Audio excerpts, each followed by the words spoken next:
All right, what's going on? This is our PCV and EGR valve for our 2013 Cadillac ATS and our 2007 Dodge Grand Caravan. So, starting off with the first step, we're gonna go over PCV operation. So, our PCV is a variable flow design, and basically going over operation. Our PCV has a one-way valve and it is located in the camshaft cover.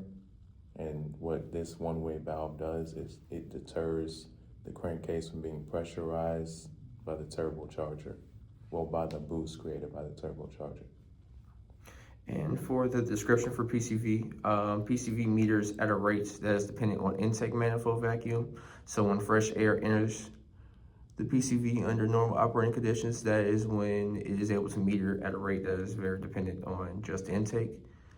We have a variable flow design, and to verify the PCV is in working condition, we have to first unbolt the PCV out of the camshaft housing, and we are told to then shake the device, and we hear a rattle that can confirm that operation should be as it is under normal operation. And then for the very end, we will come together and we will talk about question number 5, which says technicians should always verify proper PCV operation when verifying an oil leak, and why. So the reason you should always verify proper PCV operation when looking for an oil leak is because if the PCV isn't working properly, then it causes the oil to sludge, and that can cause leaks. You want to expand on that? As well as those leaks, and also those seals being destroyed as well, is that restriction or failure of PCV can cause an excessive crankcase pressure that can possibly force oil past those seals and gaskets that can already be damaged when they have those occurring leaks or problems as well. Okay, so now we're moving on to EGR. And with EGR, as we inspected the vacuum lines, hoses, and fittings, we didn't see any damage. And then we took the EGR off, and he's going to talk about the condition of the EGR valve.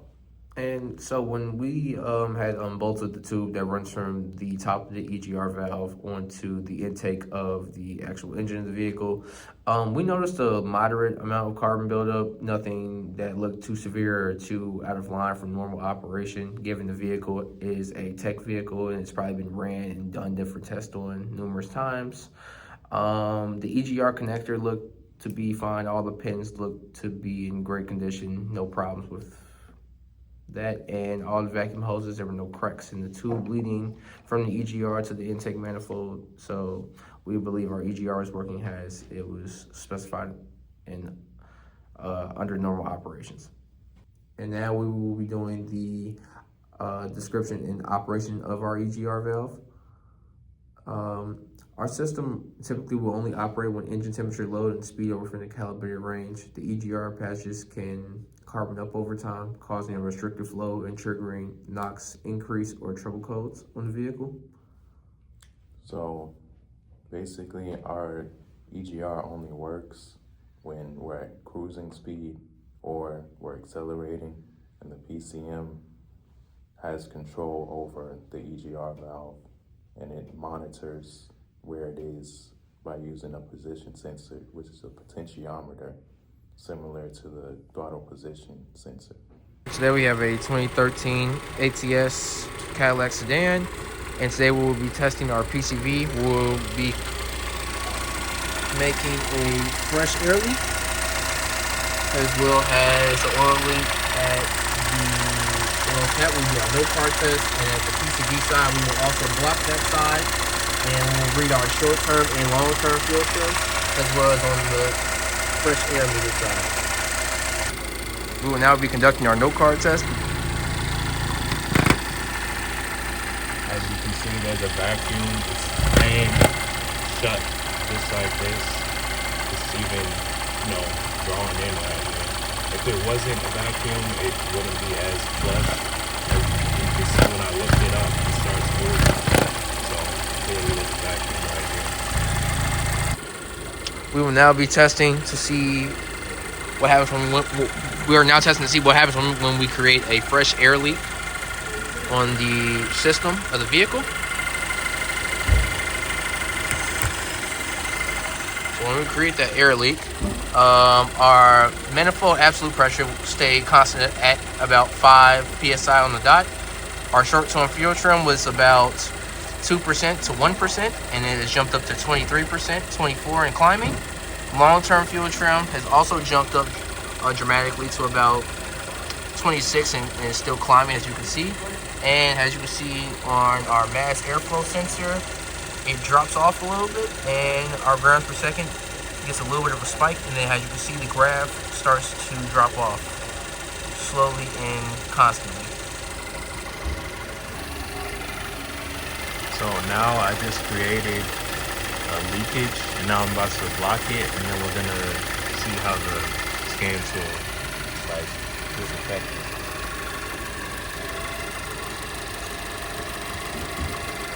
When we first starts blocking the suction side, as you can see, short-term fuel trim was about 30%, and it drops rapidly and starts decreasing more and more. Long-term fuel trim has increased to about 30%. Mass airflow drops to about 2 grams per second, a little bit lower from what it was reading at idle before we created our blockage. And map sensor ends up staying about the same at the PSI.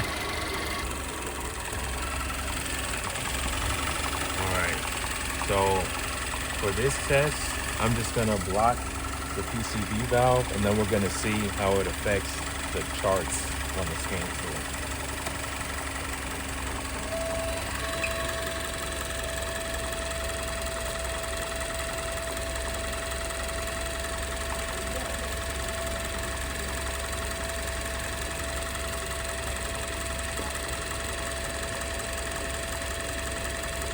Okay. And now we will be conducting our test where we'll block both the fresh air side as well as the suction side. All right, whenever you're ready.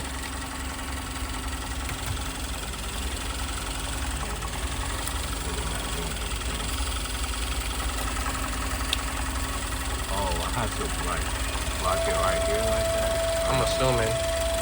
So as you see, we get a little bit of inadequate running and sound from the engine.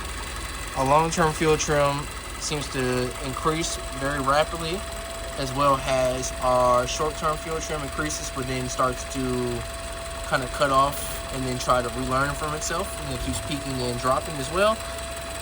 Mass airflow drops about 1 gram per second, and throttle position is fluctuating between 4 and 5%. All right, that's it.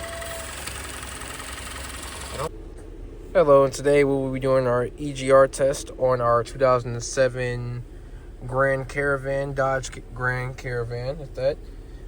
We will now be conducting EGR command at idle. EGR command at idle is about 0.07% for exhaust gas recirculation for the duty cycle, as well as we have the exhaust gas recirculation flow for the grams per second that enters the engine, and also the exhaust gas that is recirculated into the intake of the engine.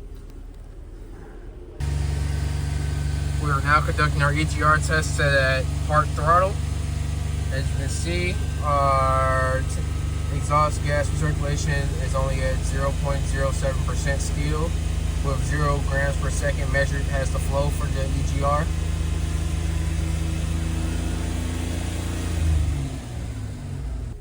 And we will now be doing EGR command at acceleration.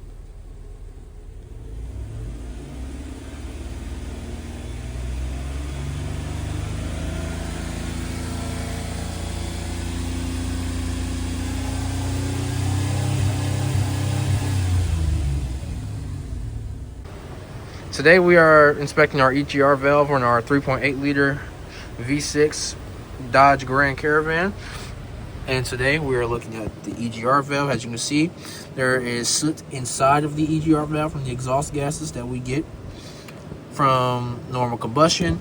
On the inside of it, there are no blockages or any scarring to the cavity of the EGR, besides some surface rust. As you can see, we have our basically like our seal for the EGR, a little rusted, but it all seems to be working perfectly fine. And as you can see, there are no damage or defects in the tube. At least the EGR as well has the electrical housing for the connector. Okay, so now we're gonna go over the discussion questions. And the first question is, well, it's kind of a statement, same difference, but explain EGR's role in NOx control. So the EGR recirculates the exhaust gases and feeds them back into the combustion chamber. And this reduces NOx because when you recirculate the exhaust gases, the combustion chamber gets cooler because exhaust gases are cooler than gases in the combustion chamber. And when you lower the temperature in the combustion chamber, nitrogen and oxygen don't combine. So that's basically what EGR does. And for PCV, and for the second question, it says explain PCV role in hydrocarbon reduction. And for that, I answered under normal engine operation, we normally get a little bit of blow-by that can leak into the crankcase to the piston rings. Those gases contain hydrocarbons. The PCV basically draws the vapor, which are the hydrocarbons, out of the crankcase using the intake vacuum. They are then sent back to the combustion chamber where they are released into the combustion chamber to be reburned, and that it reduces the emissions used. Now I'm gonna do EGR problems. So EGR issues that can be, well, issues with the EGR are rough idle / stalling. This can be caused by a stuck closed EGR valve, hard start conditions, low engine vacuum, rich condition, poor acceleration. Also, spark knock and higher NOx emissions. And yeah, that's basically it. So at this point, we're going to be moving on to our conclusion. And basically, we're going to talk about what we learned from the lab and like just what we got out of the lab. So. Hello, and now we'll be moving on to our conclusion of our EGR PCV lab. For PCV, we used a 2013 Cadillac ATS. We first examined PCV by unbolting and examining the PCV valve and shaking it to hear a rattle, which will ensure the proper operation of the sensor. We then created fresh leaks at the fresh air side, the suction side, the oil fill cap, and the oil dipstick hole, and confirmed that PCV was working as intended with no emission problems. For our EGR lab, we used a 2007 Dodge Caravan, and upon visual inspection, we did not notice any abnormal amounts of EGR buildup, breaks, or tears in the hoses leading from the EGR to the intake manifold. The visual inspection of the housing of the EGR and the connectors proved that they were in good condition and working as intended. Upstream and downstream sensor voltages relatively stayed about the same. Short and long fuel trims don't necessarily move or change throughout the operation for our test, and we were able to confirm that EGR was working as intended. Okay, so for my conclusion, I said the PCV and EGR lab gave me an opportunity to learn how integral each system is to reducing engine emissions and how malfunctions in each system can negatively impact engine operation. I said the Cadillac ATS PCV helped me visualize where PCV inlet and outlet would be located in relation to each other and how they would work together to recirculate blow-by gases back into the intake manifold. And as for the EGR valve on the 2007 Dodge Grand Caravan, we were having issues getting the readings, not getting the readings, but more so when we were setting different conditions, some of our readings were staying the exact same, and we're almost positive that they're not supposed to be like that. So it kind of gave me They give me a great idea of what we're supposed to see in those situations, but the readings we did get gave me kind of context for, you know, the kind of readings we would see in the different, like, operation conditions we were creating. So overall, it was a good lab. I learned a lot of new things, and yeah, that's it. Thank you for watching. Yeah, thank you guys for watching.